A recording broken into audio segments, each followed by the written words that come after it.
Bird కాదు layer కి ఎంత వస్తుంది, ఓకే అదే మరిగా దీనికి ఎంత వస్తుంది.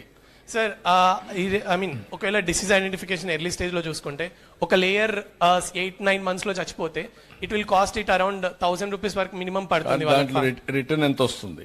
రిటర్న్ ROI ఫార్మర్స్ మా సైకిల్ లో ఇప్పటి వరకు కేస్ స్టడీస్ లో ROI వచ్చేసి లేయర్ ఫార్మర్స్ కి 10 to 11 months లో ROI వచ్చేస్తుంది సార్.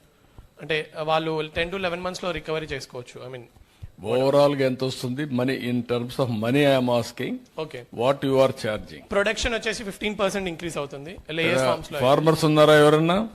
చాలా మంది ఉన్నారు సార్. మైక్ ఇవ్వండి వాళ్ళకి ఒకరికి.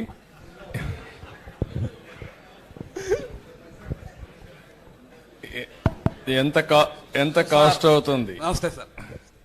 సార్ మాకు ఇప్పుడే 90% అబోవ్ మేము ఈల్డింగ్ తెస్తున్నాం sir. 105% how it is possible? I don't know sir. 15% 18 రూపాయలు అంటున్నాడు. 18 రూపాయలు లాభం రైతుకు రావట్లేదు సార్ ఇయర్ కి. నిజం సార్ ఇది. ఇప్పుడు ఒక బర్డ్ లో 18 రూపాయలు రావడం లేదు ఇప్పుడు సార్. ఇప్పుడు బర్డ్ ఫ్లూ అటాక్ అయ్యాక తమరి దయ వల్ల కొంచెం ఇప్పుడు సస్టైన్ అయి ఉన్నాం సార్. అంటే మేము దట్ సార్ మేము డిసీజ్ ఐడెంటిఫై చేస్తున్నాం కదా సార్. అంటే ఇప్పుడు బర్డ్ ఫ్లూ వల్ల ఒక 100 ఒక flow that is not the issue sir. నువ్వు ఇప్పుడు మీరు చేయాల్సింది ఏంటంటే ఇనిషియల్ స్టేజ్ లో నీది స్టార్ట్అప్ స్కేలింగ్ కావాలి. నువ్వు ఇప్పుడు ప్రాఫిట్ చూసుకున్నావు అనుకో, నీ ఇనిషియేటివ్ అడిగ కిల్ అయిపోతుంది. నీకంటే కొత్త ఎవరిని వచ్చి నీకంటే ఫాస్ట్ పోతే నువ్వు అవుట్ అయిపోతావు. అవును సార్, ట్రూ. 5 పైసలు నేనేం చెప్తున్నానంటే నువ్వు ఇన్నోవేటివ్ గా ఇప్పుడు స్టార్ట్అప్ కంపెనీస్ నీకు ఐడియా ఉంది కదా. అవును సార్. ఇవన్నీ సిగ్గి ఇవన్నీ వచ్చాయి. ఎంత అప్పు ఉంది వాళ్ళకి ఒక్కొక్కరికి.